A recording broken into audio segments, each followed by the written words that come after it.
এই জিনিসটা আমি মানতে পারতাম না। যখনই কোনো ডিসিশন নিতে চিন্তা করতাম তখনই ভাবতাম যে আমার মেয়েটা তো বাবা ছাড়া হবে, সে তো বাবা ডাকতে পারবে না।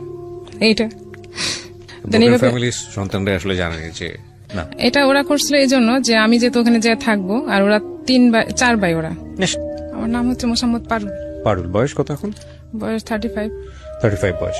আপনি কোন জেলায় জন্মগ্রহণ করেছেন? নারায়ণগঞ্জ আমাদের জেলা। বর্তমানে নারায়ণগঞ্জে আছেন? না, আমি ঢাকায় থাকি। ঢাকায় থাকছেন। তো একটু ছোটবেলা থেকে আমরা শুরু করি, ধারাবাহিকভাবে আমরা শুনতে থাকি। জি প্লিজ।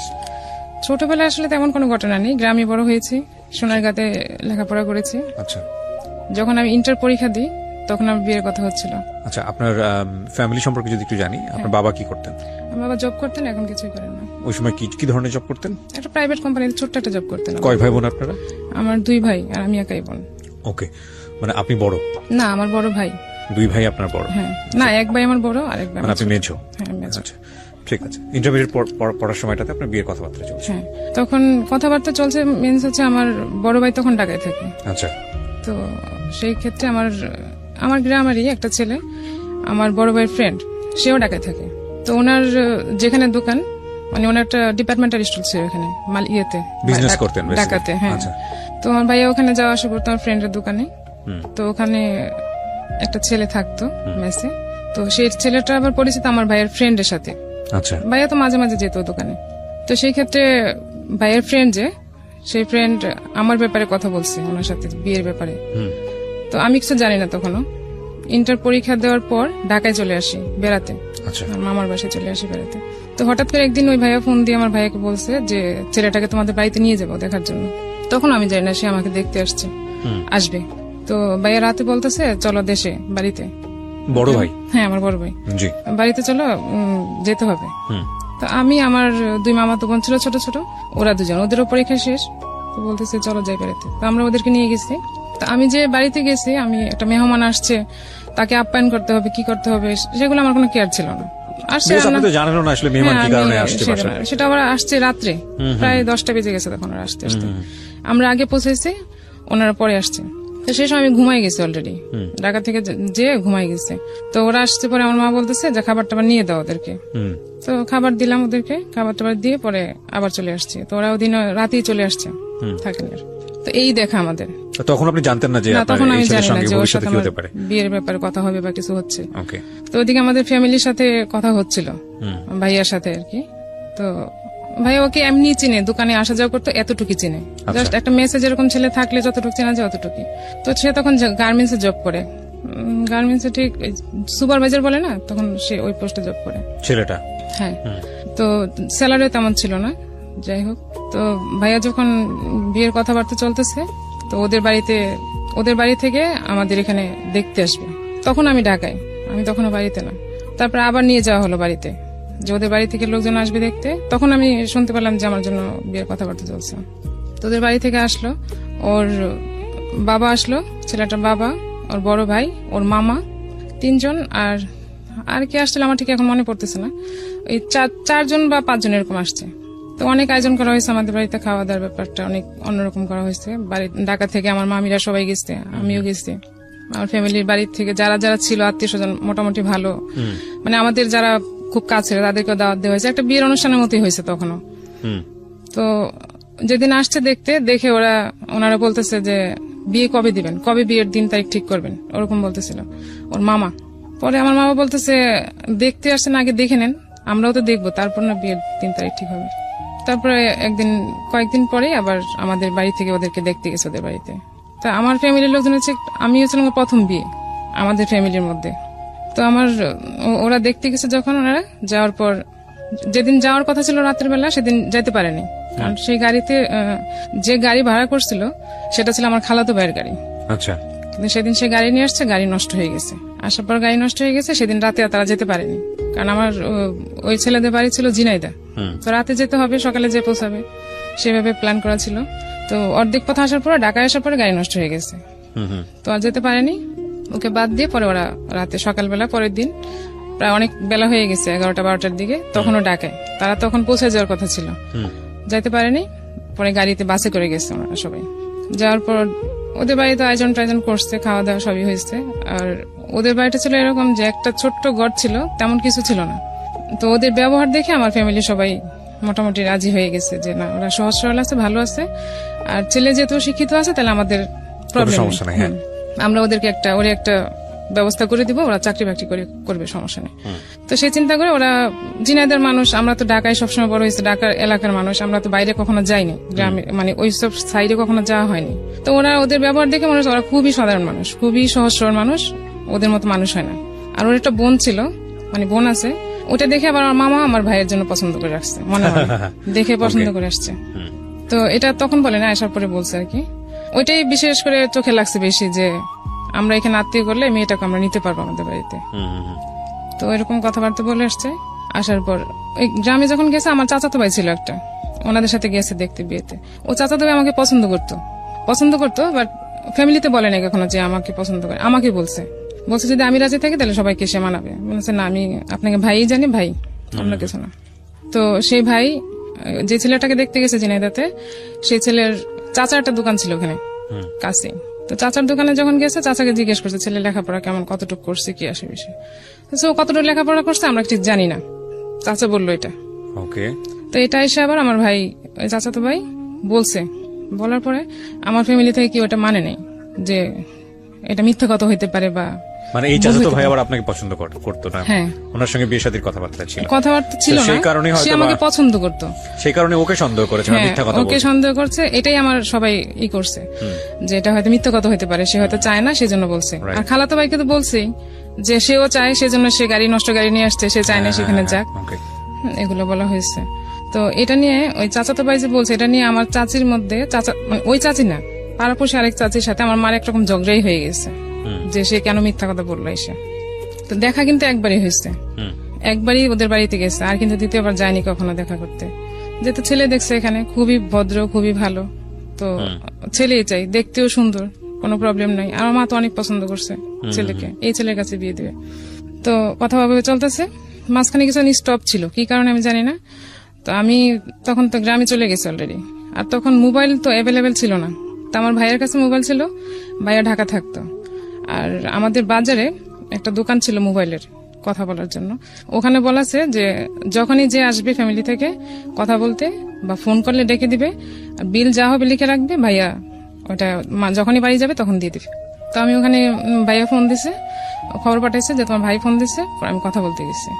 ওখানে একটা ছেলে ছিল, আমাকে দেখছে, বাট আমি জানি না। তো সে আবার পরের দিন আমার ডিটেলস বের করে আমার চাচাতো বোনের হাজবেন্ডের সাথে বলছে যে মেয়েটা কে, বলেছে তো আমার শালি।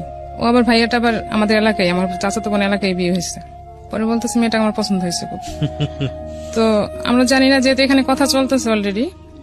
তো ওই ছেলেটা আর আমার ভাই দুলাভাই আসছে, আমার মাকে বলতেছে কাকি, পারুলকে তো একটা ছেলে পছন্দ করছে, খুব ভালো ছেলে, বিদেশ থাকে, সে বিদেশ থেকে আসছে, অনেক পছন্দ করছে, এখন আপনারা যদি রাজি থাকেন তাহলে ওদের ফ্যামিলি থেকে দেখতে আসবে। আমার মা বলতেছে না, আমাদের তো এক জায়গায় কথা চলতেছে, এখন কিভাবে তোমাকে দেখাই বলো, একটা শেষ না হলে তার একটা কথা বলা যাচ্ছে না। পরে বলতেছে না, অসুবিধা নেই, ওরা দেখুক, ছেলেটা খুবই ভালো, আর ভালোই, নানার বাড়ি ছিল ছেলেটার, আমার বোনের শ্বশুর বাড়ির কাছাকাছি ছেলেটা নানার বাড়ি ছিল, সেখানে আসছিল বাড়িতে। মা রাজি ছিল না।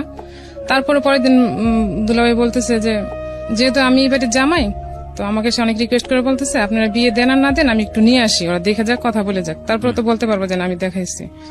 মা বলছে ঠিক আছে, আমি কোনো আয়োজন করবো না, তোমরা এমনি ছেলেকে নিয়ে এসো। তো ছেলে নিয়ে আসার কথা বলছে, আর ছেলে তার পুরো ফ্যামিলি ধরে নিয়ে আসছে, মানে তাদের ফ্যামিলিতে যা যা লোক ছিল, যারা ছিল সবাই চলে আসছে, আমাদের ভারী ঘর ভরে গেছে মেহমান এরকম। আমার মা তো দেখে অবাক হয়ে গেছে, এত মানুষ কি করে আসছে, আমি এখন কিভাবে কি আপ্যায়ন করবো, তো কোনো প্রস্তুতি ছাড়া। তারপর যেরকম হয়েছে মোটামুটি নাস্তা টাস্তা দেওয়া হয়েছে, বিকেল বেলায় করছে। তো ওরা চলে গেছে দেখা করে। এখন ছেলে পুরো এলাকা ছড়াই দিছে যে আমি মেয়েকে বিয়ে করবো, মানে আর আমাদের এলাকায় যারা মোটামুটি প্রভাবশালী লোক আছে তাদেরকে সে ম্যানেজ করে ফেলছে। আচ্ছা, কোন ছেলে? যে ছেলেটা পরে আমাকে দেখে আমার বোনের হাজবেন্ডের সাথে আসছে। তো বলতেছে আমি এই মেয়েকে বিয়ে করবো, যা লাগে আমি সব দিয়ে নিয়ে যাবো, আমার বাড়িতে যা খরচ টরচ এভরিথিং সব সে দিবে, এবং সে আমাকেই বিয়ে করবে। মা কি করলো, মা বলতেছে না, এখানে তো বিয়ে দেওয়া যাবে না, আর ছেলের টাকা আমারও পছন্দ হয়নি। পছন্দ বলতে আমি তো চাই না এখন বিয়ে করব, মানে এরকম প্রিপারেশন আমার মনের ভিতর ছিল না। তো আমি বলতেছে আমি ঢাকায় যাব। পরে ভাই আমাকে আবার ঢাকায় নিয়ে গেল। ঢাকা নিয়ে গেল বলতে আমার ভাইয়ের চাচাতো ভাইয়ের একটা বিয়ে ছিল ওখানে, মানে যে দুলাভাই নিয়ে এসছে বিয়ের প্রপোজাল, ওই দুলাভাইয়ের শালার বিয়ে চলবে, মানে বিয়ের কথা হচ্ছে, মানে বিয়ে ঠিক।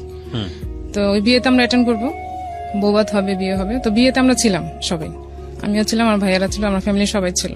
তো বিয়ে যেদিন হলো, বিয়ে শেষ করে সেদিনই আমরা রাত্রে ভাইয়াও চলে গেল আমাকে নিয়ে। তো আমরা ঢাকায় চলে আসলাম। আবার পরের দিন ছেলেটা আমাদের বাড়িতে নাকি আসছে, সে নাকি অনেক মোটা একটা চেন নিয়ে আসছে, আমাকে বিয়ে করুক আর না করে সে আমাকে এটা গিফট করবে। তো আমার মা, আমি তো চলে আসছে, ওরা তো জানে না, ফুল নিয়ে আসছে, কি নিয়ে আসছে আর আমি জানি না। পরে আমার বাড়িতে গেছে আমার দুলাভাইয়ের সাথে, পরে বলতেছে ও তো এটা নিয়ে আসছে ওকে দেওয়ার জন্য, বিয়ে করুক আর না করুক সে এটা ওকে গিফট করবে। আর সেদিন যেদিন সে দেখতে আসছে আমাকে, সেদিন সে অনেক গোল্ড পরে আসছিল, ব্রেসলেট, চেন টেন, এভরিথিং অনেক কিছু পরে আসছে, করার জন্য চেষ্টা করছে, হ্যাঁ হয়তো বা।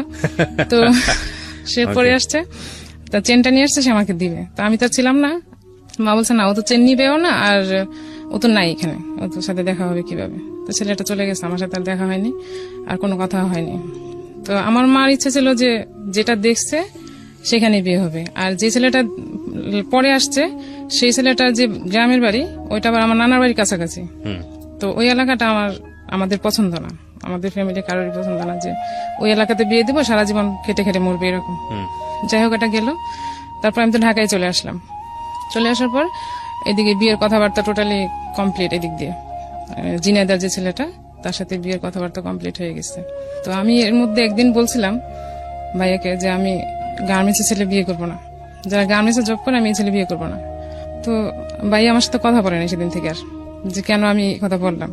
তো ভাইয়ের একটাই ই ছিল সবসময় যে রাগ হলে কথা বলতো না কারোর সাথে। আর এই ভাইয়া আমাদের অনেক করছে ছোটবেলা থেকে, মানে আমার বাবার যেটা করার কথা ছিল সেটা আমার ভাইয়া করছে সবকিছু।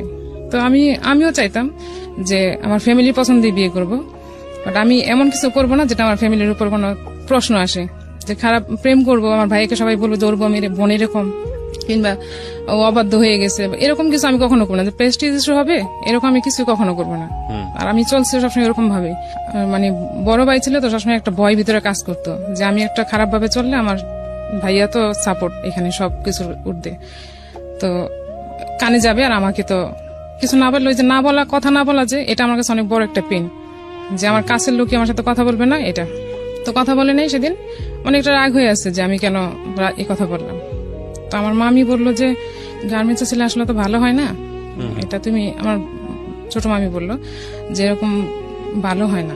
পরে আমি বলছি আমিও তো তাই বলছি যে বিয়ে করবো না, তুমি ভাইয়া তো কথা বলে না। যাই হোক, এখন আমার মামার ফ্যামিলিতে মামাই সব, মানে যা বলবে সব মামার কথাই সব হবে। আমার ফ্যামিলিতে ভাইয়া যা বলবে, মা যা বলবে, এরকম। আব্বা অতটা ফ্যামিলিয়ার ছিল না, সবসময় একটু সরল টাইপের আর কি, মানে সব ডিসিশন নেওয়ার ব্যাপারে অত ছিল না। তবে আব্বা এটা বলছিল যে আমার একটা মেয়ে এত দূরে বিয়ে দিতে চাই না, ওই এত দূরে বিয়ে দিতে চাই না, এটা একবার বলছিল। কিন্তু আমার ভাইয়া, আমার মা, ওদের জন্য ওরা আব্বা, মানে আব্বা যে কিছুটা ডিসিশন নিবে সেরকম ওরকমও না। তো এটা বলার পর আমি একটু বলছি, ভাইয়ের কথা বলছে না, ঠিক আছে আমি আর কিছু বলিনি। পরে ওই ছেলেটা নাকি আমার সাথে কথা বলতে চাইছে। তো যখন বিয়ের দিন তারিখ ঠিক হয়নি, আমাকে নিয়ে গেল, ভাইয়া বললো যে কথা বলতে চাইছে, কথা বলে দেখো কি বলে। তো সে মেসে থাকতো, আমাকে মেসেই নিয়ে যাওয়া হয়েছে। মেসের পাশে ছিল ছেলেটার সঙ্গে কথা বলার জন্য, হ্যাঁ কথা বলার জন্য। ছেলেটা সেদিন দুপুরে সে লাঞ্চ করতে বাসায় আসবে, তখন আমি তার সাথে দেখা করব, মানে সে আমার সাথে জাস্ট কিছু কথা বলবে।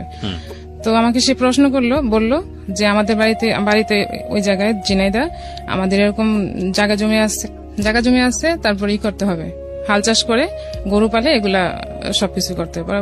আমার তো এমনিতে ওর পছন্দ না, বিয়ে করবো না বলে দিয়েছি। তারপরে আমি বলছি যে আমি এসব করতে পারবো না, আমি এসব করে অভ্যস্ত না, কারণ আমার ফ্যামিলিতে আমি কখনো এগুলো করিনি। তো আর কিছু বললো না এসব, আপনি কি বিয়েতে রাজি? এখন আমি তো বলতে পারবো না যে আমি বিয়েতে রাজি না, কারণ আমার উপরে তো ভাইয়া। এখন আমি বলিনি আর কিছু, আমি এটুকু বলছি যাতে সে বুঝে যায় যে বিয়েটা এখানে করা ঠিক হবে না, সে ভেঙে দিক। কিন্তু সে এটা করেনি, সে আর কিছুই বলেনি। আমাকে একটা ডায়েরি গিফট করলো, ডায়েরির ভিতর তার একটা ছবি দিয়ে, এটা নিয়ে আসলাম। আসার পর তার সাথে তার কোনো কথাই হয়নি, আর ফোনও তো তখন অ্যাভেলেবেল ছিল না যে কথা হবে বা কিছু। তারপর বিয়ের দিন তারিখ ঠিক। তো ওদের বাড়িতে যখন আমাদের ফ্যামিলি দেখতে গেছিল, তখন ওদের যে বাড়িঘর দেখে আসছে, ওগুলো দেখে আমার মামা বলছে যে যেহেতু এখানে যদি বিয়ে হয় তাহলে আমরা একটা ঘর করে দেবো এখানে, যাতে ও এসে থাকতে পারে। আর মামা এটাও বলছে যে তুমি বউ কোথায় রাখবা বিয়ের পর। পরে ও বলছিল যে আমি যেখানে থাকবো বউ সেখানেই থাকবে। তো ও চাকরি করে ঢাকায়, তো ঢাকায় থাকা হবে, এই জন্য আরো দূরে দেওয়া হয়েছে, যে ওখানে তার থাকবে না। তো ঘর দেওয়ার কথা বলছে, কত টাকা দিবে, যা 2টা রুম করতে যা লাগবে সেরকম দিবে। বিয়ের দিন তারিখ যখন ঠিক হলো তখন সে টাকা চাইতে শুরু করলো ভাইয়ের কাছ থেকে, যে বাড়িতে কাজ শুরু করছে এখন টাকা লাগবে।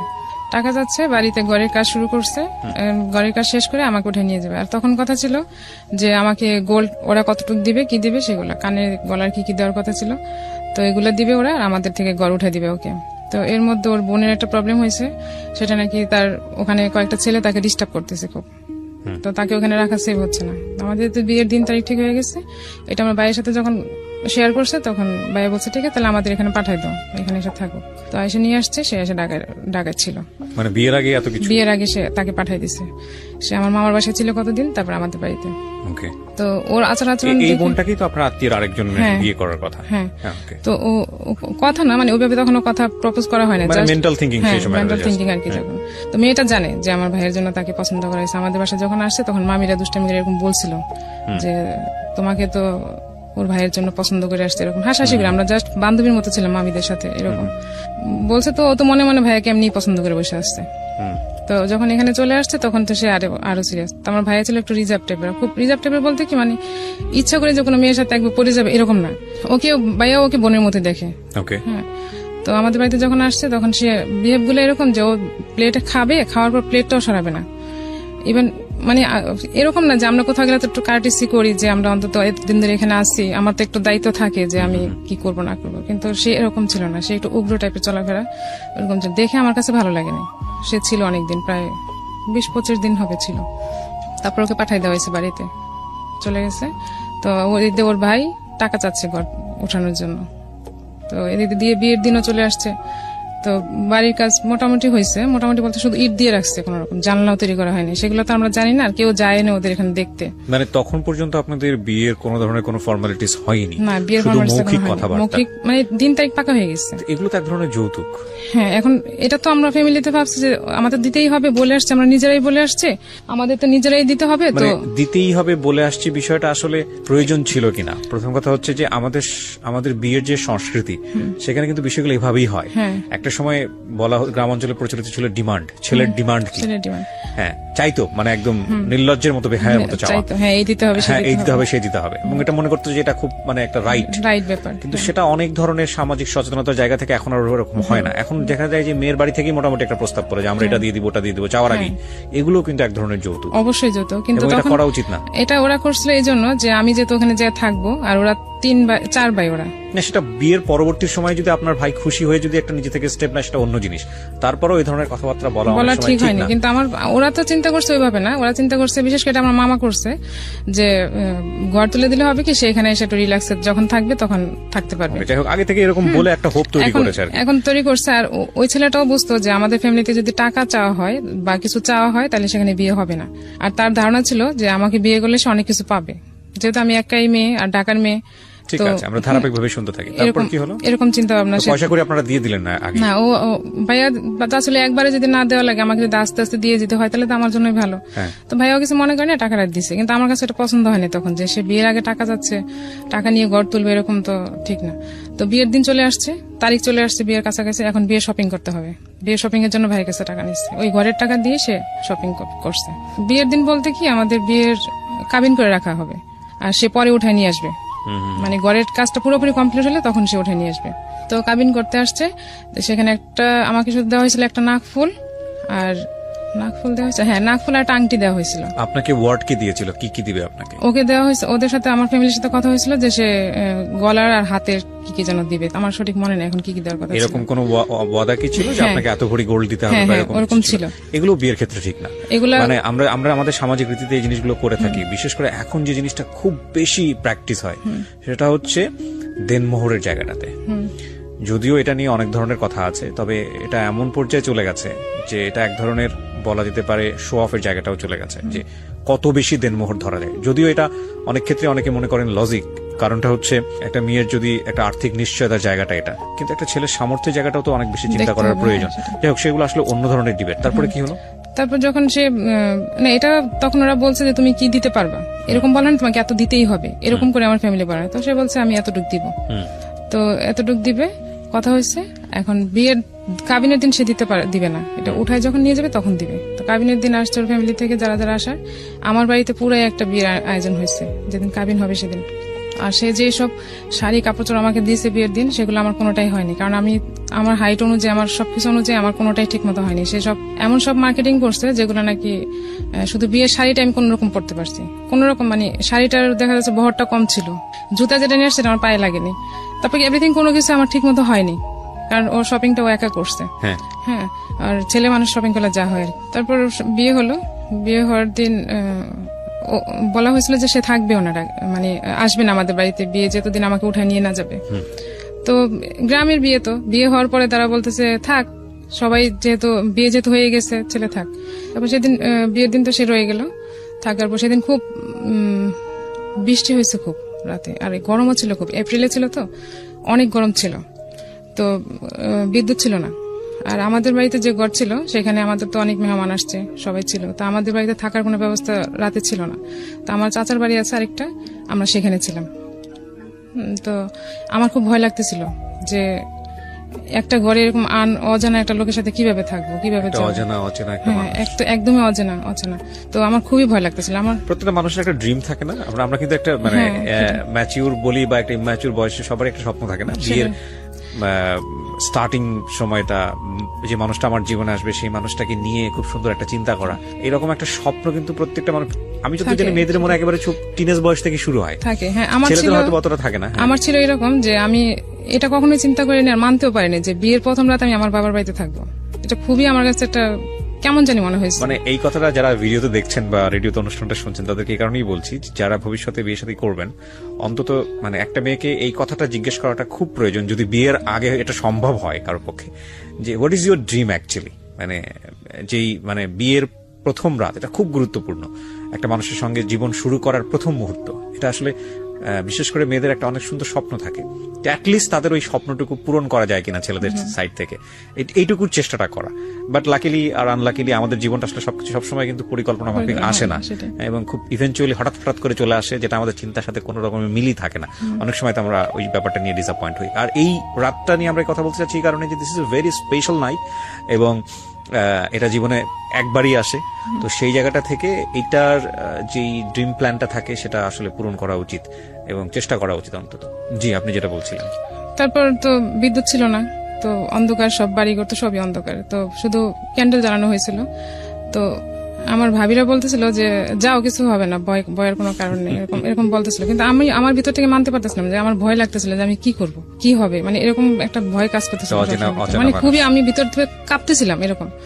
তো যখন গেলাম তো আসার পর আমার হাত ধরছে, ওরকম না কোনো এই যে একটা প্রিপারেশন কিংবা একটা কিছু বলা করা, ওরকম কিছুই না, জাস্ট আমার হাতটা ধরে দেখছি আমি খুব কাঁপতেছিলাম ভয়তে। তো বলতেছে এরকম কাঁপতেছো কেন? আমি বলছি আমার ভয় লাগতেছে, এটুকু বলছে। বলে আমি দূরে সরে বসে আছি, অনেক দূরে সরে গেছি।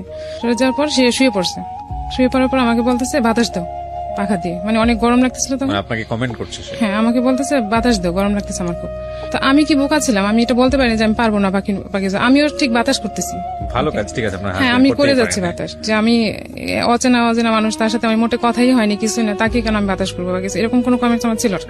তো ও বলছে বাতাস করো, আমিও যতক্ষণ সাথে ছিলাম বাতাস করছে, ক্যান্ডেল নিভে গেছে, দেন আমি শুয়ে পড়ছি, ও ঘুমাই গেছে, আমিও শুয়ে পড়ছি। দেন সকালে বাসায় আসলাম আমাদের বাড়িতে এসে, তো মামির আমার সাথে দুষ্টামি করতেছিল এমনিতে। তা আসলে ওরকম কিছুই না, আমাদের এখানে রীতি হচ্ছে যে জামাই পরের দিন বাজার করে, এরকম, বা 2 দিন পরের দিন বা তারপরের দিন এরকম বাজার করার সিস্টেম। তো আমার বিয়ের দিন যারা আসছিল আমার আত্মীয় স্বজন, তাকে এত পরিমাণে সালামি দিছে যে সালামিতে তার বাজার হয়ে গেছে, এত পরিমাণে সালামি পাইছে। তো পরের দিন সে বাজার করতে গেছে, বাজার টাজার নিয়ে আসছে, তো ওগুলো আমার মামারা এইসব মামিরা এইসব রান্না টান্না সবকিছু করছে। তো 2 দিন পর তো ওর তো চাকরি আসতে হবে। তারপরে মামিরা যখন চলে আসলো তখন আমাদের বাড়িতে আমরা থাকলাম, সেখানে আমরা আর কোনো কথাবার্তা ওরকম হয়নি তার সাথে আমার। তো ও চলে আসলো 2 দিন পর, আমি বাড়িতে রয়ে গেলাম। তো মামা বলছিল যে এরপরে আর কোনোদিন ওরা বিয়ের উঠায় নেওয়ার আগে আর দেখা সাক্ষাৎ হবে না, তাইলে জিনিসটা অন্যরকম হয়ে যাবে, আর আমরা চাচ্ছি যে আমরা অনেক বড় করে অনুষ্ঠান করে তারপর উঠাই দিব। তো মামা কি করলো, আমাকে ঢাকায় নিয়ে আসলো, ভাইয়া বললো যে ঢাকায় চলো, তাহলে এই করবে। তো আমি ঢাকায় চলে আসলাম, আর ওদিকে ও জব চলে গেল। তো মামার বাসায় আসা হয়নি, কিংবা ওইভাবে তাকে বলা হয়নি, কিংবা অ্যাড্রেসও দেওয়া হয়নি যে বাসায় আসো বা কিছু এরকম কিছু। আমি আমার মতো আছি মামার বাসায়, ওর মতো আছে। তো মামির আমার সাথে ফাজলামি করতেছিল, অনেক রকম কথা বলে। আমি বলছি না এরকম কিছু না, কিন্তু আমার তো ভয় লাগে ওকে দেখলি। আমি তখন কেবল ইন্টার পরীক্ষা দিছি, আর অত ইয়ে ছিলাম না। পরে বলতে আপনার সাথে বয়সের ডিফারেন্স কতটুকু ছিল? 6-7 বছর হবে। 6-7 বছর, ওকে। ঢাকায় ছিলাম তো। এপ্রিলে 5 তারিখে বিয়ে হয়েছে, তো 7-10 তারিখের মধ্যে আমি ঢাকায় চলে আসছি। আর 14 তারিখে মেবি ছিল, পহেলা বৈশাখ ছিল, 14 তারিখ সম্ভবত, পহেলা বৈশাখ। তো বৈশাখে প্ল্যান করা ছিল। ওর বোন তখন ঢাকায়, আবার বিয়ে যখন আসছে তখন আসে যায়নি, তো ঢাকায় রয়ে গেছে। তো প্ল্যান ছিল যে সবাই মিলে ঘুরতে যাবে পয়লা বৈশাখের দিন। ঘুরতে যাবে, কে কার সাথে কিভাবে ঘুরতে যাবে। মামিরা যাবে মামার সাথে, মামাতো বোনরা, ভাইয়া আর ভাইয়ার যে ফ্রেন্ড ঘটক, সে ফ্রেন্ড আর আমার ননদ যাবে একসাথে ঘুরতে, আর আমি আর আমার হাজবেন্ড যাবো ঘুরতে। তো সে আমাকে ফোন দিল ভাইয়ার মোবাইলে পয়লা বৈশাখের 2 দিন আগে, মানে 2 দিন আগে না 1 দিন আগে যেন, ফোন দিয়ে আমাকে জিজ্ঞেস করতেছে আমি তার সাথে কি ঘুরতে যাব, মানে ওরা যে প্ল্যান করছে আমার ফ্যামিলি থেকে, সেটা কি আমি যাব নাকি না হলে সে দেশে চলে যাবে। সে আমার প্ল্যানটা, ওর প্রশ্নটা ছিল এরকম যে সবাই তো প্ল্যান করছে ঘুরতে যাওয়ার জন্য, তুমি কি যাবা নাইলে আমি বাড়ি যাব। কথাটা তো এরকম হওয়া উচিত ছিল না, রাইট? ডেফিনেটলি এটা আমার খুবই লাগছে তখন, কিন্তু যদিও আমি এটা কিছু মনে করি না, কিন্তু আমার কাছে কিন্তু ভিতর ভিতর খারাপ লাগছে যে এরকম কেন হবে, কথাটা তো এরকম হওয়া উচিত না। তো আমি আর কিছু বলিনি, আমি বলছি যে সবাই যেভাবে ডিসিশন নেয় আমিও সেভাবেই যাবো। তো পয়লা বৈশাখের দিন ভাই আমাকে বাইকে করে নামাই দিয়ে আসলো ওর মেসের কাছে, ওর ওখানে। তো ওখান থেকে আমরা ঘুরতে যাবো একসাথে। ও গেছে, আমি গেছি, ওর সাথে ওর 2টা ফ্রেন্ড। তো 2টা ফ্রেন্ডকে সাথে নিয়ে গেছে। আমরা প্রথমে গেলাম সংসদ ভবনে, নিয়ে যাওয়ার পর সে ওখানে ওদের সাথে খুব আড্ডা দিচ্ছে। আমি যে একটা মেয়ে মানুষ বা ওইখানে তার সাথে আছি, হ্যাঁ আমাকে ওভারলুক করতেছে, আর আমি মানে তার পিছনে পিছনে হাঁটতেছি এরকম, মানে ওরা খুব মজা করতেছে আর আমি একা একা, মানে খুব লোনলি ফিল করতেছে বিষয়টা। তো এটা হ্যাঁ, তো আমি এটা এসে অ্যাকসেপ্ট করতে পারিনি। মামিদের সাথে বলছি যে মামি এরকম এরকম হয়েছে। তো বলার পরে মামার ওকে ডাকছে, ওকে বলছে যে তুমি এরকম ওরে নিয়ে গেছো, নিয়ে যে তোমার এরকম ইনসাল্ট কেন করছো, তোমার ফ্রেন্ডদের সাথে তুমি কেন ওকে নিয়ে গেছো, তুমি ওদেরকে নিয়ে যেতে আগে পরে নিয়ে যেতে, তোমরা ফার্স্ট টাইম ঘুরতে গেছো একসাথে, তোমার তো ওকে টাইম দেওয়া উচিত ছিল, না দিয়ে তুমি কেন ওর সাথে ওদেরকে নিয়ে যায় ওরে একা একা ফেলায় রেখে এরকম ঘুরছে, এটা তোর কাছে ভালো লাগে না। তো আমার কাকা আসছিল একটা, আমার ভাইয়া আর আমার মামা, তখন আমাকেও নিয়ে যাওয়া হয়েছিল না কি গেছিলাম, হ্যাঁ আমিও গেছিলাম। তো ও সবার সামনে ওই ভাইয়ার ওই দোকানের পিছনে ওনার থাকার জায়গা ছিল, ওইখানে বসে গল্প করা হয়েছে এটা, যে এই কথাগুলো হয়েছে। হ্যাঁ, যখন আমি পয়লা বৈশাখে তোর সাথে দেখা করতে গেলাম, পাশে আরেকটা পরিচিত ওর ভাবি, মানে কথিত ভাবি আর কি, পাশে ছিল পরিচিত, ওনার রুমে নিয়ে আমাকে বসাইলো। তো ওখানে একটা মহিলা আমাকে দেখতে আসছে, খুব উৎসাহ নিয়ে আমাকে দেখতে আসছে। তো আমি তো আর চিনি না কাউরি ওখানকার। তো আমরা তো এই পার্টটা বললাম যে, তারপর সে সরি টরি বলছে, মাপ চাইছে সবার কাছে, না নেক্সট টাইম এরকম হবে না, সব ঠিক হয়ে যাবে, এরপর থেকে আর আমার ভুল হবে না। মানে উনিও সামহাউ হ্যাপি ছিল না, আপনি তো হ্যাপি ছিলেন না, উনিও ওনার জায়গা থেকে যে আপনাকে একটু কনভিন্স করবে বা যেরকম হওয়া উচিত জামাইয়ের আচরণ সেরকম ছিল না, টোটালি ছিল না, একদমই ছিল না। তারপর দেখে চলে গেল, তারপর তো সরি টরি বলা হয়ে গেছে, আর নেক্সট এরকম হবে না এরকম বলে, দেন তার মানে তাকে ভুলটা বলা হয়েছে, তোমার ভুলগুলো এরকম হয়েছে, ঠিক আছে আর হবে না। তো আমরা যে মেসে সবাই গেছি, পাশে যে কথাবার্তা হয়েছে, তার মেসে অনেকেই জানছে এটা, যে ওর এখানে এরকম একটা ছোট বৈঠকের মতো হয়েছে, ওর একটু প্রবলেম হয়েছে। তো ওর যে মেসে বুয়া রান্না করতো, সে বুয়া নাকি তাকে বলছে এই মেয়েকে তো তুমি রাখতে পারবে না, তোমার যেভাবে হোক তাকে আটকাইতে হবে, তুমি যদি ওর সাথে সংসার করতে চাও। তখনও তার সাথে আমার কোন রকম কোন স্বামী স্ত্রী যে সম্পর্ক, সেটা কখন হয়নি তার সাথে আমার কোন রকম। তো প্রায় বিয়ের তো 15 দিন হয়ে গেছে, এটা 15 দিন হয়ে গেছে। আমি ঢাকায়, ও ঢাকায়, আর বাসায় আসার তার নিষেধ, সে বাসায় আসতে পারবে না। এরকম বলার পরে সে মাথার ভিতরে এটা নিচ্ছে যে আমাকে তো তাকে আটকাইতে হবে। তখন আর কিছু বলেনি। তো বিয়ের পরে সে তো আমাকে উঠাই নিবে আগে, তাদের বাড়িতে নিয়ে যাবে, দেন তারপর না তার ডিসিশন। যাই হোক, এখন বিয়ে হচ্ছে, সে আমাদের বাড়িতে আসে নাই এর মধ্যে। আর বিয়ের পয়লা বৈশাখের পরে আরো 15 দিন পরে সে একদিন ছুটি পাইছে অফিস থেকে। তো সে সম্ভবত ওই ঘটক ভাইয়াকে বলছে যে শ্বশুর বাড়িতে যাবে আমাকে নিয়ে। তো সে আমাকে বলছে যে আমাকে নিয়ে যাবে। তো আমাকে নিয়ে সেদিন মাসখানেক পরে আর কি বিয়ের আমাদের বাড়িতে আসছে। সেদিন আসার পরে সে ছিল 2 দিন বাসায় থাকার পর, তার যখন ছিল তখন আমি বাড়িতে চলে আসছি একবারে, আর তখন আর ঢাকায় যাচ্ছে না, বাড়িতে চলে আসছে, কারণ প্রতি সপ্তাহে এখানে আসবে, ছুটি পাইলে সে আমাদের বাড়িতে আসবে। মানে সেরকম বলে নাই, তো সবাই চাচ্ছে এরকম আসুক, যেহেতু বিয়ে এখন উঠাই নিতে পারতেছে না, তাহলে এখন কি করবে, সে একটা প্রিপারেশনের দরকার উঠাই নেওয়ার জন্য। তো আমি বাড়িতে রয়ে গেলাম, সে প্রতি বৃহস্পতিবার যাচ্ছে, এরকম প্রতি সপ্তাহে যাচ্ছে। পরে একদিন হঠাৎ করে ও চলে যাওয়ার পর আমি আমার বিছানার বালিশের নিচে একটা চিঠি পাই। চিঠিতে লেখা ছিল আমার নাম, মানে শিরোনামে আমি ছিলাম, মানে আমার নামটাই ছিল, কিন্তু ভিতরে যে কথাবার্তা সেগুলো আমার সাথে যায় না। কি লেখা ছিল? মানে সেরকম লেখা ছিল যে তার সাথে একটা মানে ব্রেকআপ হলে যেরকম কথাবার্তা হয় না, সেরকম কথাবার্তা লেখা, যে আমি তোমাকে এরকম পছন্দ করতাম, এই করতাম সেই করতাম, যে তুমি আমার সাথে এরকম করো আমি বুঝতে পারিনি, এরকম লেখা।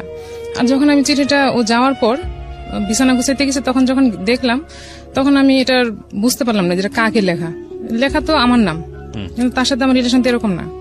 তার সাথে আমার স্বাভাবিক সম্পর্ক, সে নাস্তা টাস্তা করে সকালবেলা খেয়ে দিয়ে তারপর বাসায় থেকে বের হলো। তো আমি তখন তো মোবাইল নেই যে তার সাথে আমি যোগাযোগ করবো বা কিছু বলবো বা জানতে চাইবো যেটা কার চিঠি। তো যখন ফোন দিয়েছে তখন আমি ওকে জানতে চাইছি যেটা চিঠি পাইছে এটা কার। পরে বলতেছে কোন জায়গায় পাইছে, আমি বলছি বিছানায় ছিল। পরে বলতেছে তোমার জন্য লিখছিলাম। আমি বলছি আমার জন্য এই ধরনের কথাবার্তা কেন? আর আমার তখন এত বুদ্ধিও ছিল না যে আমার সাথে এরকম রিলেশন না। এখন বুঝি সেটা তো আমার জন্য ছিল না। পরেও শুনছি চিঠিটা কার, কিন্তু এটা যে আমার ছিল না এটা আমি বুঝতে পারছি। তখনও বুঝতে পারছি, এখনো বুঝতে পারি, এখন ভালো করে বুঝতে পারি। তখন তো আমি কি হয়েছে তারপরে তখন কি করেছেন? তখন চিঠিটা যখন দেখলাম তখন এটা জিজ্ঞেস করলাম, সে আমাকে এড়াই গেল, বললো যে এটা আমি তোমাকেই লিখছিলাম, এমনি লিখছিলাম। আপনার নাম ছিল চিঠির হ্যাঁ, চিঠির মধ্যে আমার শুরুতে আমার নাম ছিল। এখানে কারণ আছে, আমি বলবো পরে। ওকে, আচ্ছা, এই সামনে দিকে। তো এটা আমার নাম দিয়ে লেখা, এরকম লেখা ছিল। এর মধ্যে তো আর সে উঠায় নিয়ে আসতে পারতেছে না আমাকে, 9 মাস হয়ে গেল অলরেডি আমাদের বাড়িতে। তবে আমার ফুপু একদিন বলে বসছিল ওর সামনে যে তোমার বাপের কি টাকা নাই, আমার বাস থেকে উঠায় নিতে পারতেছো না। মানে আমার ফুপুটা একটু সহজ সরল টাইপের, অত শিক্ষিত না, তো বলে ফেলাইছে ওর সামনে। আর এটা নিয়ে ওর যখন বলছে তখন ও খুব মাইন্ডে লাগছে, তার ইগোতে লেগেছে। এটা ওর ফ্যামিলি তো বলছে, বলার পর এটা নিয়ে ওর বাবা খুব মোটামুটি রাগ হয়েছে। আর ওর বাবার কথা ছিল যে আমি করবো না, তোমাদের বিয়ে শাদীর জন্য আমি কারো টাকা পয়সা দিব না, দিতে পারবো না, যার যার বিয়ে শাদীর টাকা শেষে জোগাড় করবো। এখন কি হবে, এখন তো তার সেরকম বিয়ের পর থেকে সে চাকরিও ঠিক মতো করতে পারতেছে না, মানে করতে পারতেছে না, সে করে না ঠিক মতো চাকরি বাকরি। তো 2 দিন করে তো 4 দিন থাকে না এরকম। আর সে টাকাও জোগাড় করতে পারতেছে না, বউ কিভাবে নিবে, কারণ ওর তো কন্ডিশন দেওয়া ছিল কি কি জিনিসপত্র নিয়ে যাবে। এটা তো আমাদের ফ্যামিলিতে বলতে পারতেছে না যে আমি এগুলো ম্যানেজ করতে পারতেছি না বা আমি নিতে পারতেছি না। তো আমি ওর দিন জিজ্ঞেস করলাম যে এখন যে এরকম প্রবলেম হইতেছে, এখন মানুষ তো আমাকে খারাপ বলতেছে, বা আমাকে না তোমাকে খারাপ বলতেছে, যে তোমার হাজবেন্ডের মনে কম, মানে টাকা পয়সা নাই, এতদিন হয়ে গেলে উঠে নিতে পারতেছে না। তো আমাকে বললো যে আমি তো ম্যানেজ করতে পারতেছি না জিনিসপত্রগুলো, আর উঠে নিতে গেলে তো খরচ আছে, আমি কি করবো। তো আমি আমার মায়ের সাথে বুদ্ধি করলাম যে প্রেস্টিজ বাঁচানোর জন্য, যে আমার যে বিয়ের আগে যে গোলগুলা ছিল সেগুলো আমি কি করলাম, সব আমি আর আমার মা মিলে, এটা কিন্তু কেউ জানে না, আমার মা ছাড়া এখনো জানে না। তো আমি আর আমার মা মিলে ওই জিনিসগুলো বললাম যে আমি তাহলে বিয়ের জিনিসগুলো এটা দিয়ে বানাইতে বলি, ওরে আমি বানাই। আমি আর আমার মা মিলে বললাম। পরে মা বললো ঠিক আছে তাহলে তোমারই তো, তাহলে তুমি করো না। সরি, এর মধ্যে একটা কথা, উঠাই নিয়ে যাওয়ার আগে একটা কোরবানি ঈদ আসছে লাস্ট, আমার তো এপ্রিলে বিয়ে হয়েছে, তারপর কোরবানি ঈদ যখন আসলো প্রায় 9 মাসের কাছাকাছি তখন। তো এখন ঈদে যদি আমি এখানে থাকি তাহলে মানুষ ভাববে কি রকম একটা ভাববে, এই মানুষের ভাবাটাই অনেক কাল হয়ে গেছে আসলে। তো এখন সে আমাকে, আমি বলতেছি তাহলে আমরা কি করতে পারি বলো, এখন এক কাজ করো তাহলে তুমি বাড়িতে বলো যে আমরা দেশে যাই ঈদ করতেছি, আমার আব্বা আম্মা বলছে ওকে দেশে নিয়ে যেতে। তো সেটা বলে সে আমাকে তার মেসে নিয়ে আসলো ঈদ করার জন্য রাতের বেলা। সে তখন কাঁঠাল বাগান থাকে, মেসে থাকে, মেসে সবাই চলে গেছে, মানুষের মুখের কথা থেকে বাঁচার জন্য আপনার এই কাজটা সেটা করলাম। তো বলতেছে ঠিক আছে তাহলে চলো মেসে আমরা ওখানে ঈদ করি। তো সে মেসে নিয়ে আসলো কাঁঠাল বাগানে ঈদ করার জন্য। তো এখানে তো তার তো টাকাও নাই, সে তো চাকরিও নাই, তার সে কি বাজার করবে, কি বা কি জবও চলে গেছে ওই সময়। হ্যাঁ, তখন তার জবও নাই, সে মেসে থাকতেছে ঠিকই কিন্তু তার জব নাই। তো ও একটু উড়নচন্ডী টাইপের আর কি, যে জব ঠিক মতো করবে ওরকম না। তো মেসে নিয়ে আসছে, সেদিন আমার মেসের পাশে অনেক বড় একটা বিল্ডিং আগুন লাগছে, এখন তো পুরো এলাকা সব জড়ো হয়ে গেছে। আর সবার সাথে আমার রিলেশন হচ্ছে, মানে কন্টাক্ট হচ্ছে যে আমি আমার শ্বশুর বাড়িতে ঈদ করতেছি, ঈদ করতে আসছি। সবাই জানতে যাচ্ছে কেমন শ্বশুরবাড়ি, কি আসে বিষয়। ওরা বলছে যে ঠিক আছে 1-2 দিনের জন্য নিয়ে যাও, ঈদ করে আবার দিয়ে যাবে, আবার উঠায় অনুষ্ঠান করে নিয়ে যাবে এরকম। তো আমরা তো মেসে, এখন আমার মানে তখন উঠানোর ডেট ফিক্সড হয়ে গেছে যে আমাকে ডিসেম্বর উঠে নিয়ে আসবে এরকম। তো তখন আমার খুব গরু মাংস খাইতে ইচ্ছা করছে, মানে কি পরিমাণে খাইতে ইচ্ছা করছে আমি এটা এখনো বলে বোঝাতে পারবো না। কোরবানির ঈদ, তো কোরবানির ঈদ আমার গরু মাংস খাইতে এত ইচ্ছা করছে, মানে পাগল হয়ে যাবো এখন গরু মাংস না খাইতে পারলে, এরকম মনে হইতেছিল। তো এখন আমরা গরু মাংস কোথায় পাবো, ঢাকা শহরে তো আমাদের পরিচিত মামার বাসা, আর আমি তো আমার আত্মীয় বাসা যাইতে পারবো না, কারণ সবাই জানে আমি আমার শ্বশুর বাড়িতে ঈদ করতে গেছি। তো ওর একটা ভাই ছিল, হোটেল সবকিছু বন্ধ। হ্যাঁ, কোরবানি ঈদ তো এরকমই থাকে। তো ওর একটা ভাই ছিল ঢাকায়, ওর ভাইয়ের বাসায় নিয়ে গেলাম, চলো যাই ওদিকে দেখি ওখানে কিছু হয় কিনা। তো ঈদের দিন আমরা ওখানে গেলাম, যাওয়ার পর দেখি ওখানে যাই দেখি যে ওর ভাই আর ভাইয়ের বউর মধ্যে সম্ভবত কোনো ঝগড়াঝাটি চলতেছে। এগুলো খুবই ইম্পর্টেন্ট। কেন ইম্পর্টেন্ট বলছি, মানুষের ওই যে বিয়ের পরের প্রথম দিককার যে মেমোরিগুলো, যারা বিবাহিত আছেন তারাই আজকের এই ভিডিওটা বা আজকে যারা রেডিওতে শুনছেন তারা বুঝতে পারবেন যে এই মেমোরিগুলো মানুষ সারাটা জীবন রান করে, এবং এগুলো যে কত বড় সমস্যা হয় সাংসারিক জীবনে আনথিঙ্কেবল। বলেন। দেন ওখানে যাই দেখলাম যে ওখানে পজিশন ভালো না, তো ওখান থেকে চলে আসলাম। মাংস তো আর খাওয়া হলো না আমার। 2 দিন পর আমি বললাম যে আমি বাড়ি যাবো, এখন বলবো যে আমি এখান থেকে চলে আসছি, ঈদ তো চলেই গেছে, এখন বাড়ি আসবো। বাড়ি আসলাম, আমাদের বাড়িতে কোরবানি দেওয়া হয়। এখন আইসে আমি মাংস খাইতে পারলাম না, মাংসের মধ্যে কেমন একটা গন্ধ পাচ্ছি, আমি খাইতে পারতেছি না মাংস। আমার চাচা আসছে, ওই চাচাটা আমাদেরকে খুব আদর করে, মানে ফ্রেন্ডের মতো। আইসে উনি বাত মাখাইছে, মাখানোর পরে মাংস দিয়ে বাত মাখাইছে, আমাকে দিছে, আর আমি বাইরে যে বমি করতে শুরু করছি যে আমি আর এখন আর গরু মাংস খাইতে পারতেছি না, তো আর খাইতে পারিনি মাংস। এর মধ্যে আমার কনসিভ হয়ে গেছে। হ্যাঁ, আর তো ও নিয়ে গেছে আমাকে উঠায় ডিসেম্বরে, মানে কনসিভ হয়ে গেছে তখন সে আমাকে উঠায় নিয়ে গেছে ওদের বাড়িতে। সে গেলেন? হ্যাঁ, বিয়ের কয় মাস পরে গেলেন? বিয়ের 9 মাস পর। 9 মাস পর, আচ্ছা। তো সে তার ওই বুদ্ধিটা খাটাই, ওই যে বুয়া বলছিল যে মেয়েকে আটকাইতে হলে তোমাকে কিছু করতে হবে, হ্যাঁ এটাই ছিল তার প্ল্যান। তো যাই হোক, এখন তো কনসিভ হয়ে গেছে, তো উঠায় নিয়ে যাওয়ার পর ওখানে ছিলাম মনে হয় 4 দিন না 3 দিন ছিলাম। তারপরে আমার ভাইয়া আবার যাই আমাকে নিয়ে আসছে ওখান থেকে। তো আমি তো ওখানে থাকবো না, এমনি তো থাকার মতো ওইরকম প্রিপারেশন হয় না। তারপর ওর চাকরি এখানে, আর আমার যেহেতু উঠায় নিয়ে গেছে, এখন তার ওখানে থাকার দরকার নেই, বাড়িতে এসে ছিলাম। তো তখন থেকে সে আর বাড়িতে যাওয়ার কথাও বলে না, ঢাকায় যাওয়ার কথাও বলে না, কিংবা আমি বাসা নিচ্ছে তুমি আসো এরকম কিছু বলে না। কোথায় রেখেছে আপনাকে? আমাদের বাড়িতে। আবার যখন ওই যে বিয়ের 2 দিন পর যখন নিয়ে আসলো আমাকে, আবার তখন নিয়ে এসে এখন আর সে এখানেই আসা যাওয়া করে, বাট সে বাসা নিচ্ছে না। এখন আমার মা, আমার ফ্যামিলি নেওয়ার মতো সামর্থ্য ছিল ওর, তো জব তখন জব করতেছে একটা, তখন জব করছিল। আচ্ছা, করতেছে তখন, তো বাসা নিচ্ছেও না, কিছু বলতেছে না। আমার মা তো বলতে পারে না তুমি মেয়েকে নিয়ে যাও, এটা তো মুখের উপর বলা যায় না। কেমন লাগে? হ্যাঁ, কেমন লাগে শুনতে। তা আমি মাঝে মাঝে বলতাম যে তুমি বাসা নাও বা কিছু, তখন সে বলছে ঠিক আছে বাসা নিবো না। তো আমিও তাকে একটু জোর দিয়ে বলছি যে বাসা নাও, আমি আর এখানে থাকবো না, কারণ এখানে থাকলে জিনিসটা ভালো দেখা যাচ্ছে না। সবাই আমাকে প্রশ্ন করে যে তোমার হাজবেন্ড বলছে ঢাকায় রাখবে, থাকবা। আর সবাই জানে আমাদের ফ্যামিলিতে যে আমার খুব ভালো জায়গায় বিয়ে হয়েছে, আমার খুব মোটামুটি ভালো জায়গায় বিয়ে হয়েছে। পরে বাসা নিল না, তারপর সে বলছে ঠিক আছে আমি বাসা দেখবো। তারপর আমরা রায়ের বাগে একটা বাসা নিলাম, এক রুমের একটা বাসা, টিনের চাল দেওয়া যে বাসাগুলো থাকে ওরকম একটা বাসা নিচ্ছে। বাসায় তো কিছুই নেই, থাকবো কিভাবে? জাস্ট একটা তোষক নিয়ে, না একটা চৌকি, ওই যে মেসেজে চৌকিগুলো ইউজ করে। 2002 বিয়ে হয়েছে, এটা 2003 ঘটনা, প্রথম দিকে। তো বাসা নিচ্ছে, ওখানে একটা জাস্ট একটা চৌকি ছিল, চৌকিতে একটা তোষক মতো। সে আগে যে মেসেজে বাসা যেটা ইউজ করতো, খাট না চৌকি, ওগুলো ওখানে নিয়ে আসছে ওখানে। তো কিছু কিছু জিনিসপত্র আমার ছোট ভাই আমাকে দিয়ে গেছে বাড়ি থেকে, যে নতুন সংসার হাড়ি পাতিল যা লাগবে এগুলো সে মা পাঠাই দিচ্ছে। মা তো বিষয়টা জানে মোটামুটি, আমি তো মার সাথে শেয়ার করছি, আমার তো আর কারোর সাথে শেয়ার করার মতো ছিল না। তো মা বাড়ি থেকে সবকিছু পাঠাই দিত, যা যা দরকার লাগতো, চাল থেকে সবকিছু এরকম পাঠাই দিত, ছোট ভাইকে দিয়ে পাঠাই দিছে। তো তখন অনেক গরম, যখনটা শুরু হয়েছে তখন অনেক গরম, যে সময়টাতে আমি বাসা নিচ্ছি। বাসায় এত গরম ছিল, রাতে ঘুমাইতে পারতেছিলাম না গরমের জন্য, না ছিল ফ্যান, না ছিল মশারি। এখন কাঁথা গায়ে দিলে মশা, গরম লাগছে, মশা কামড়াচ্ছে মশারি ছাড়া। তো এরকম পরিস্থিতির মধ্যে ছিলাম। তো এর মধ্যে ভাই একদিন আসলে হঠাৎ করে দুপুরবেলায় আমাকে ফোন দিয়ে, আসার পর ফোন ছিল না আমার কাছে, ভাই হঠাৎ করে আসছে। ভাই যখন ঘরে এসে বসছে তখন ভাই অঝরে ঘামতে শুরু করছে। তখন ভাই বলতেছে এই ঘরে কিভাবে থাকতেছিস তুই? ভাইয়ের সাথে সাথে ফ্যান আর মশারি এগুলো কিনে দিয়ে গেছে আমাকে, ফ্যান মশারি দিয়ে গেছে। তো আমি মোটামুটি একটু রিল্যাক্স হয়েছি। তখন কিন্তু আমি কনসিভ করা অলরেডি 3 বা 4 মাস সম্ভবত। তো এই বাসায় জানতো বিষয়টা। তো তখন আমি 4 মাস, আর বাসাটা নিচে 1 মাস এখানে ছিলাম। এই বাসাতে আর থাকতে পারতেছি না, কি জন্য জানি না। জানি না, পরিবেশটা তো ভালো না। আর যে ঘটক ছিল, যে ওনার এক ভাই ছিল সেই এলাকাতেই কাছাকাছি, তো ওনার আবার ফ্ল্যাট বাসা ছিল, তো উনি 1 রুম সাবলেট দিছে আমাদেরকে। তো ওখানে আবার 1 মাস বাসায় ছিলাম। তো ওখান থেকে সে জব করে, আমি আপনার লেখাপড়া বন্ধ হয়ে গেছে? হ্যাঁ, তখন তো আমার লেখাপড়া বন্ধ হয়ে গেছে অলরেডি। বাসায় যখন সে আমাকে রেখে অফিসে যায়, আমি সারাদিন ঘুমাই, তখন আমি শুধু ঘুমাইতাম, আর ও রাতে আসার আগে রান্না করতাম, খাইতাম। তারপর একদিন হঠাৎ করে তার ট্রাঙ্ক থাকে না মেসের বাসায়, এরকম ট্রাঙ্ক ছিল একটা, ট্রাঙ্কের মধ্যে তার সার্টিফিকেট দেখতে পেলাম আমি।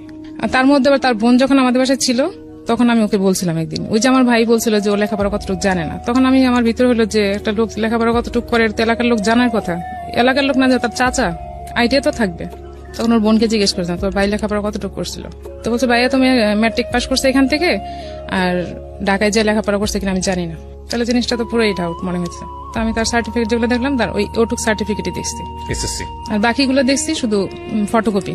আপনি ইন্টারমিডিয়েট পাস করে বিয়ে করেছেন? হ্যাঁ, আমার ইন্টারমিডিয়েট না, আমি পাস করতে পারিনি তখন, মানে আপনি পরীক্ষা দিচ্ছিলেন এরকম moment? পরীক্ষা, হ্যাঁ এমন মোমেন্টে পরীক্ষা হয়েছে। তো আমি সার্টিফিকেট যেগুলো দেখলাম একটাই শুধু অরিজিনাল সার্টিফিকেট দেখলাম, আর বাকিগুলা শুধু ফটোকপি করা দেখলাম, ওগুলা আর বাকিগুলা দেখিনি।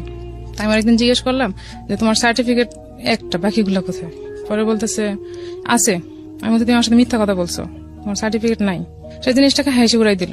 তা আমি এটা আমি ভাইকে বলছি, ফ্যামিলিতে বলছি যে ওইরকম লেখাপড়া করে নাই, কিন্তু বলছি লেখাপড়া করছে। পরে ভাই বলছে না আমি তো ওর সার্টিফিকেট দেখছি, ওই যে ফটোকপি দেখছি, ভাই তো আর জানে না যে এগুলা ভুয়া হইতে পারে। আমাদের তো এরকম টেন্ডেন্সি ছিল না যে ভুয়া জিনিস দিয়ে এরকম কিছু করতে পারে বা কিছু। তো ওগুলা ওরা বলছে যে না আমি দেখছি, ওর কাছে চাকরির জন্য অ্যাপ্লাই করছে, ওগুলো তো দেখছি। তো এটা আমার সাথে স্বীকার করলো না। তো এখন আর কি বলবো, এখন বেশি ছড়াইতে গেলে জিনিসটা আমার উপরই আসতেছে, কারণ আমার হাজবেন্ড, তারপর আমার এদিকে আমার বাচ্চা হবে অলরেডি, এগুলো তো আমি কারোর সাথে বলে আমার প্রেস্টিজে লাগতেছে। এখন আমিও কারোর সাথে, আমিও চুপ হয়ে গেলাম, আমি আর কিছু বলছি না। তো জব করতেছে করুক। তো ওখানে 1 মাস ছিলাম, থাকার পরে আবার ভাইয়া বলতেছে তোদের এত প্রবলেম, তো ঠিক আছে আমি তো ঢাকায় বাসা নিবো, আমি ঢাকায় থাকি, তুই এক কাজ কর আমাদের সাথে থাক দুজনেই, আর বাসা ভাড়াটা যা লাগে আমি দেবো, ওকে বল চাকরি করে যা করবে সব যেন ও এখন জমাই নিতে পারে, এখন তোদের কোনো খরচ লাগবে না, আমি থাকবো যেহেতু আমার সাথে থাকবে। তো ভাই একটা বাসা নিল, ওই বাসায় আমরা উঠলাম। তো ওই 2 মাস ছিলাম ওর সাথে বাইরের বাসায়। তারপরে এই বাসায় আসলাম, আসার পর ও চাকরি আবার চলে গেছে, ও শুধু ঘুরতেছে খাইতেছে, কারণ ভাইয়া সব করতেছে। ভাই প্রতিদিন বাজার টাজার যায়, এভরিথিং যা লাগে খুব অড লাগে না দেখতে, বিষয়টা লাগে না, খুব খারাপ সেটাই। লাগে কিন্তু। এখন সে সব করতেছে। তাকে আমি বলেছি আমি জব করো, চেষ্টা করবো কিছু, ও চেষ্টা তো করতেছে, না হইলে কি করবো, ও হচ্ছে গা ছেড়ে দিয়ে চলা আর কি রকম। তো এর মধ্যে যখন আমার 8 মাস বেবি হবে, তখন হঠাৎ করে একদিন উধাও হয়ে গেছে। আমার ভাইয়ার যে ড্রয়ার ছিল টাকা রাখার, সেখান থেকে টাকা নিয়ে সে চলে গেছে। কোথায় গেছে তার কোনো খবর নেই, কারণ তখন তো মোবাইল ছিল না, আর সে কারোর সাথে যোগাযোগ করে না। যাওয়ার পর আমি এতটাই মেন্টালি অসুস্থ হয়ে গেছিলাম যে আমি এখন কি করব, মানে কাকে বলবো, কি করব। ভাইয়া ছিল, ভাইয়াকে বলছি, ভাই তো জানি যে ভাইয়ের কাছ থেকে এরকম গেছে। তখন ওরে খুঁজে পাওয়ার তো কোনো ওয়ে নাই, যে কোথায় খুঁজে পাবো কিছু। তো ওদের বাড়িতে জানানো হলো ওকে খুঁজে পাওয়া যাচ্ছে না, ওকে বাড়ি গেছে কিনা কি আসলে না, ওখানেও যায়নি। সে আমাদের সাথে কারোর সাথে যোগাযোগ করেছে। আমি অজরে কান্নাকাটি করতেছিলাম যে আমি এরকম কখনোই দেখিও নাই, শুনিও নাই কোনোদিন। আর আমার এরকম পরিস্থিতি, সে কিভাবে এরকম একটা কাজ করলো, সে কি মরে গেল, তাকে কেউ নিয়ে মেরে ফেললো, মানে এইসব চিন্তা ভাবনার ভিতরে, যে সে নিজে থেকে পালাই গেছে কিংবা সে ইচ্ছা করে যোগাযোগ করতেছে না, এটা আমার ভিতরে, হ্যাঁ এটা আমার ভিতরে কাজ করতেছে না, করতেছে যে সে তাকে কোনো বিপদে পড়লো কিনা, কিছু হইলো কিনা, আমি এখন কি করব, এরকম অজরে কান্নাকাটি করতেছি। প্রায় 15 দিন পর, মেবি 15 দিন না 12 দিন পর সে যোগাযোগ করলো। যোগাযোগ করে সে, তখন তো তাকে পাওয়াটা হয়েছে আমাদের কাছে সবচেয়ে বড় ইস্যু, যে তাকে খুঁজে পাওয়া গেছে এটা। সে আসলো বাসায়, তো ভাইয়া তার সাথে রাগ করে কথা বললো না। তো আমি জিজ্ঞেস করলাম কই গেছিলাম, কি করছো? পরে বলে যে চাকরি খুঁজতেছিলাম, চাকরি খুঁজতেছে সেই, মানে কিছু বললে সেটাকে এড়াই যেত। তো এটা তো আমাকে না বললে আমি জানবো না সে কোথায় গেছিল, কি করতেছিল। তো গেল, ফার্স্ট টাইম এটা গেল। তারপর আমার মেয়ে হলো, সিজারে হলো মেয়ে। তারপর মেয়ে হওয়ার পরে তার কাছে, তখন তো তার কাছে কোনো টাকা পয়সা নেই, চাকরিও নেই, সবকিছু আমার ভাইয়া করলো আর মামা করলো, মানে হসপিটাল যত খরচ আছে এভরিথিং সবকিছু করলো। ইভেন তাকে গাড়ি ভাড়া পর্যন্ত আমরা ফ্যামিলি থেকে দেওয়া হয়েছে। তো সবকিছু করার পর ওদের ফ্যামিলি থেকে যেদিন আমি হসপিটালে ভর্তি হব, সেদিন আমি ওর ফ্যামিলিতে সবাইকে বলছি যে আমার জন্য দোয়া করতে, কিংবা কি হবে আমি তো জানি না, কি হইতে পারে না হইতে পারে। ওরকম মোমেন্টে আমি দোয়া নেওয়ার জন্য সবাইকে ফোন দিছি। ফোন দেওয়ার পর ঠিক আছে যাও, কথাবার্তা হয়েছে। কিন্তু হসপিটালে থাকা অবস্থায় আমি যে কয়েকদিন ছিলাম, একটা লোক আমাকে একটা ফোন দেয়নি যে তুমি কেমন আছো, কি আসো বিষয়, বা বাচ্চা কেমন আছে, তোমার শরীর কেমন আছে, কেউ না। ওর সাথে কথা হয়েছে হয়তোবা, আমি জানি না, ও ফোন দিলে হয়তো কথা হয়েছে, বলে যে কথা হয়েছে, জানাইছি বাড়িতে। তো যা কথা হয়েছে, এখন ওরা আর আসে না কেউ দেখতে, যে মেয়ে হয়েছে নাতিন হয়েছে যাই দেখতে যাই। তো আমার কাছে মনে মনে ভাবছি যে আমার শ্বশুর মেয়ে পছন্দ করে না, সম্ভবত ওর মেয়ে হয়েছে দেখে সে খুশি না, সেজন্য বোধহয় আসে না। তো আমি বাসায় আসার পর বললাম যে ওনারা কেন আসে না, সবাই তো প্রশ্ন করে যে দাদা দাদি কেন আসতেছে না দেখার জন্য। তো বলতেছে বাড়িতে ঝামেলা, লোক থাকার লোক নাই, কিছু না, এখন ওরা তো গরু টরু পালে, এই জন্য আসতেছে না। আচ্ছা আসবে না পরে। তো এরকম করতে করতে ওর দাদি আসলো, মানে আমার শাশুড়ি আসলো সম্ভবত 3 মাস পর, এরকমই হবে, 2.5-3 মাস পর, আমার ঠিক মনে নেই। আসার পর সে ছিল উনি ছিল আমাদের বাসায়, তখনও সে আমাদের বাসা থেকে থাকতেছে। এর মধ্যে সে আবার একদিন পালাই গেছে, ওর মা থাকা অবস্থায় আবার চলে গেছে কোথায়। এখন আমার শাশুড়িও কাঁদে, আমিও কাঁদি, মানে একই অবস্থা। শাশুড়ি বলতেছে আমি তো আগে ভাবতাম যে হয়তো তোমার সাথে ঝগড়া টগড়া করে গেছে বা কিছু হয়েছে আগে যখন গেছে, কিন্তু এখন তো দেখলাম সে ভালো মানুষ, ঘর থেকে গেল, এখন কেন এরকম করতেছে, কি জন্য গেল, কোথায় গেল, কোনো খোঁজ খবর পাওয়া যাচ্ছে না। মানে আমি তাহলে এক কাজ করি, বাড়ি যাই আমি কবিরাজ টবিরাজ দেখি যে ও কোথায় আছে, কিছু পাওয়া যায় কিনা, মানে হঠাৎ করে হারিয়ে যাচ্ছে। হ্যাঁ এরকম যায়। তো এই যে কান্নাকাটি করি, খুঁজে পাওয়া যাচ্ছে না, ফোন টোন নাই। তো এর মধ্যে আবার সে একজনকে বললো যে ফোন দিয়ে বললো যে আমার সাথে কন্ট্যাক্ট করার জন্য, যাতে আমি তাকে খুঁজে নিয়ে আসি। তার একটা পাওয়ার থাকবে যে আমি তাকে খুঁজে নিয়ে আসছি।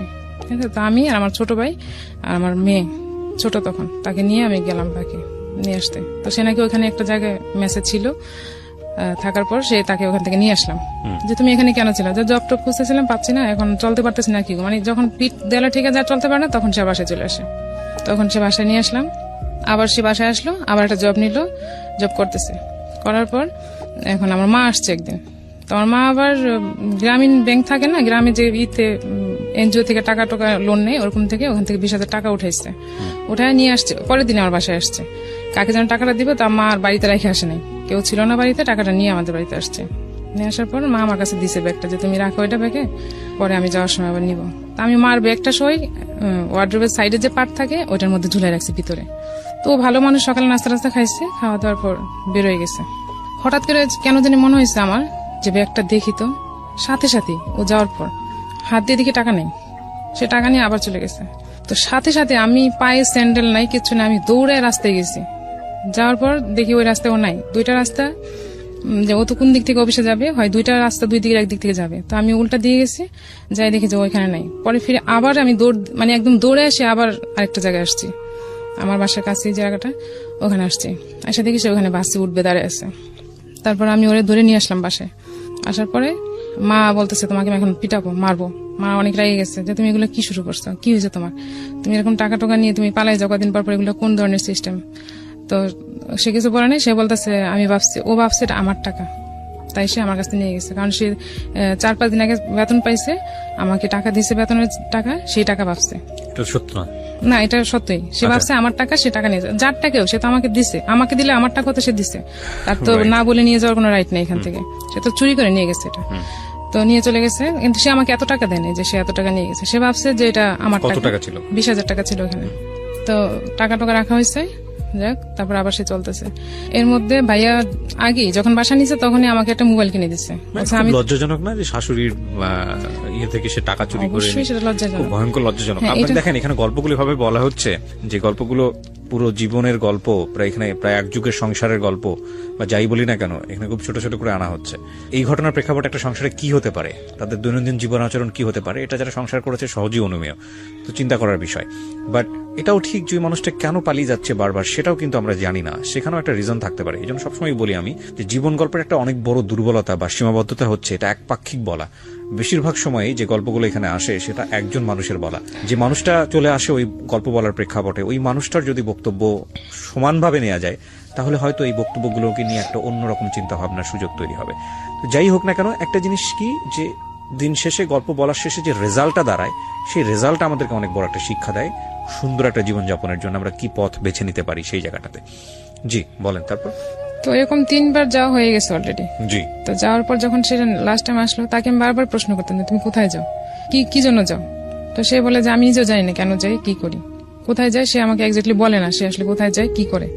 তো এর মধ্যে যখন বাসায় আসলো, তখন বাইরে একদিন কথায় কথায় বেরোলো যে ওই যে মেয়ে মহিলা যে আমাকে দেখতে আসছিল মেসে, বউ, যখন আমি ফার্স্ট টাইম গেছিলাম, আর চিঠি, সেই চিঠি ওই মহিলার। পারুল ছিল? হ্যাঁ, ওই মহিলার নাম ছিল পারুল। ওনার তখন 2টা বেবি, ওনার হাজবেন্ড মারা গেছে, উনি একটা পরিচালকের ওয়াইফ। হ্যাঁ, ওনাকে মেরে ফেলা হয়েছে। তো ওর সাথে ওর ফিজিক্যাল রিলেশন ছিল, পরকীয়া ছিল ওর সাথে। তো এটা সে আমার সাথে স্বীকার করতে পারে, নিজে থেকেই বলছে যে সেদিন ওর নাম এরকম ছিল, ওর হাজবেন্ড এরকম মেরে ফেলছিল, অনেক বড় পরিচালক ছিল, ওর সাথে আমার রিলেশন ছিল, ওর বাসায় আমি প্রায় যেতাম। তো এখন বলে আমি শুনে তার কিছু করতে পারছি না, বাট আমি শুনলাম। যেতাম মানে এটা কি বিয়ের আগের ঘটনা বলছে? হ্যাঁ, বিয়ের আগে তার সাথে সম্পর্ক ছিল, এখন বিয়ের পরেও সম্ভবত ছিল, কিন্তু আমি তার জানি না, এটা তো আমাকে পরে বলছে, আমি তো জানি না।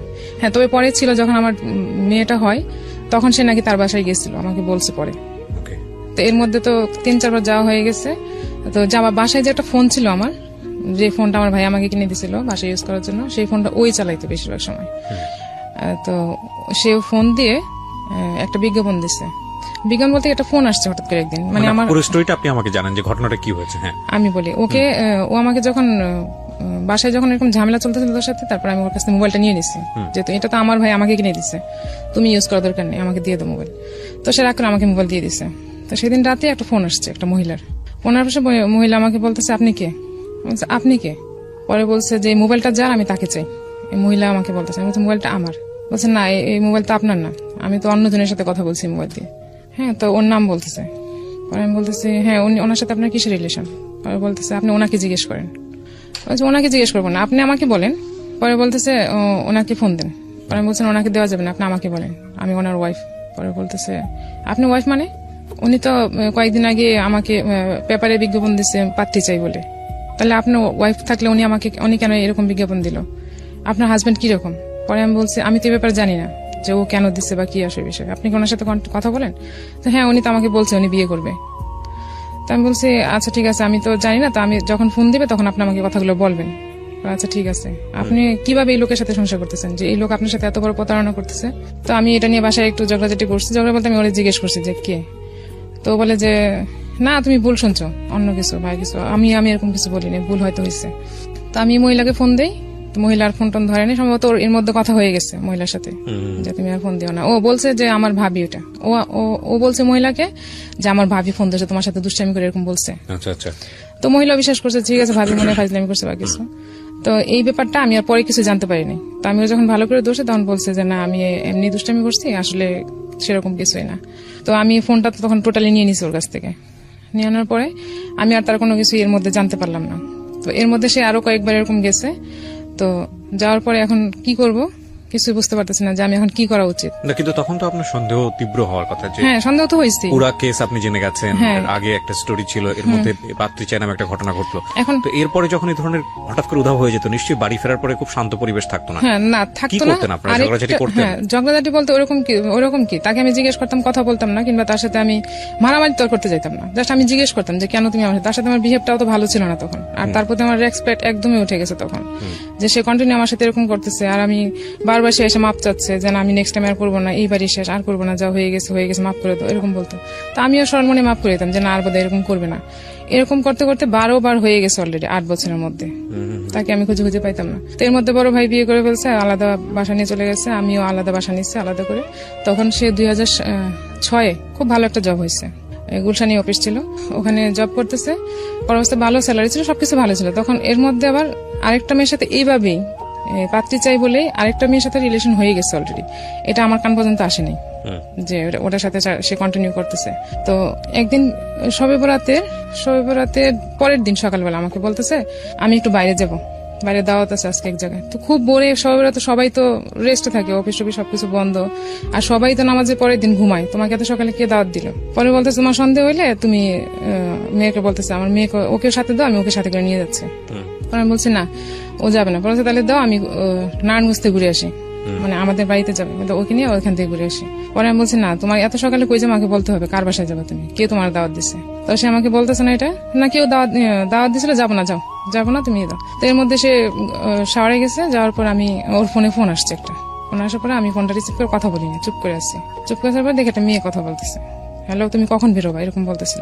তখন তো আমার সন্দেহ আরো বেড়ে গেছে যে মেয়ে মানুষ সাথে সকালে ফোন দিয়ে ওকে যেহেতু বলছে, তাহলে তো অবশ্যই সে কোথাও ডেটিং এ যাবে, আমি সন্দেহ করবো দেখে মেয়েকে সাথে নিতে চাইছে। তো আমি আর দেইনি ওকে। তো আমি এটা নিয়ে ভালো করে ধরছি যে আমি এখন ফোন দিব, তুমি কথা বলবা, কি বলে আমি শুনবো, তাইলে বুঝতে পারবো যে তুমি আসলে কিছু করতেছো না। তখন যখন ফোন দিচ্ছে তখন মেয়েটা ওরে বলতেছিল যে আমি তো বের হয়েছি, তুমি কখন বেরোবা, কখন আসবে মিট করতে।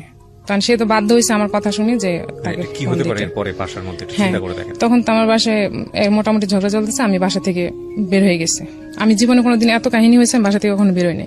কারণ সে আমাকে বলছিল প্রথম দিন বলতে মানে বিয়ের পর সে আমাকে বলছিল যে বিয়ের আগে কি হয়েছে না হয়েছে আমি কিছু জানতে চাইবো না কোনোদিন, কিন্তু বিয়ের পরে যেন কেমন কিছু না থাকে, আর ঝগড়া করে কখনো বাসা থেকে বের হতে পারবে না। তা আমার ফ্যামিলি তো কখনো আমাকে সাপোর্ট দিবে না যে ঝগড়া করে বাসা থেকে বের হয়ে যাব, আমার ফ্যামিলি আমাকে সাপোর্ট দিবে না কখনোই, এটা আমি জানি। তো আমি সেদিন মিরপুর ছিলাম তখন বাসা, ওখান থেকে আমার মামি আছে একটা ওখানে থাকে, ওনার বাসা চলে গেছিলাম রাগ করে, মেয়েকে রেখে চলে গেছিলাম।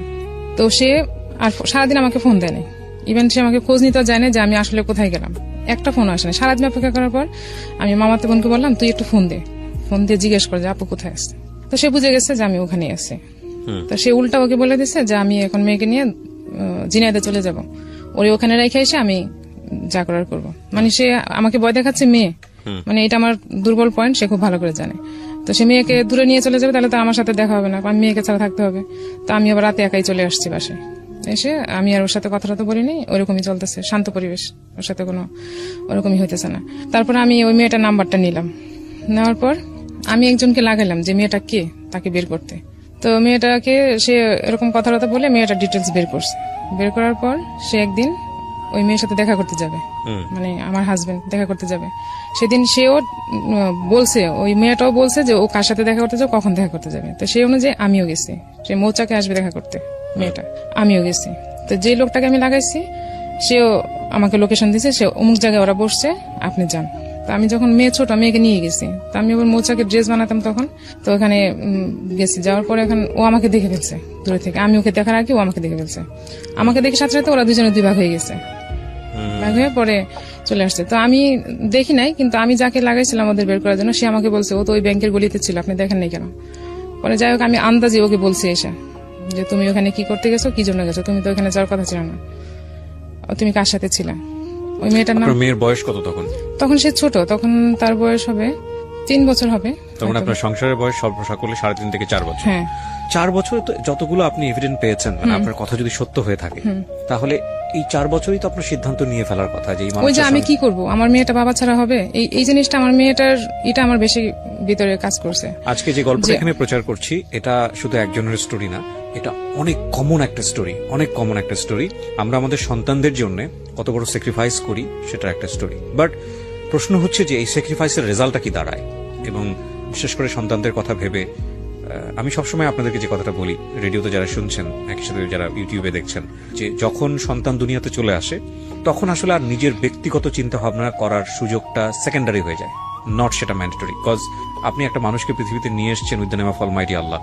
তো সেই মানুষটাকে আপনি, সে তো আপনার আদ্যপান্ত জেনে আসেনি, হ্যাঁ, তাকে আপনি নিয়ে আসার প্রসিডিউর মেনটেন করেছেন বলেই সে দুনিয়াতে এসছে। তার লাইফের রেসপন্সিবিলিটি কিন্তু আপনার, এবং আপনি কতটা ভালো থাকলেন, কতটা মন্দ থাকলেন, সেটা আসলে তার লাইফের উপরে যেন কোনোভাবে ইফেক্ট না করে। সো ওই জায়গাটা থেকে বাবা মারা অনেক বড় স্যাক্রিফাইস করেন, অনেক বড় স্যাক্রিফাইস করেন। মূল কথা হচ্ছে যে স্যাক্রিফাইসেরও তো একটা এন্ডিং পয়েন্ট আছে, যে এর বেশি আর করা যায় না। যখন একটা মানুষ বুঝেই যায় যে একটা মানুষের সঙ্গে সারা জীবন থাকা মানে হচ্ছে সেটা সন্তানেরও ক্ষতি, কিংবা আমার তো ক্ষতি পরেই অবশ্যই আছে, তাহলে সেটা কত লেভেল পর্যন্ত স্যাক্রিফাইস হতে পারে, সেটা একটা বড় প্রশ্ন আজকের এই জীবন।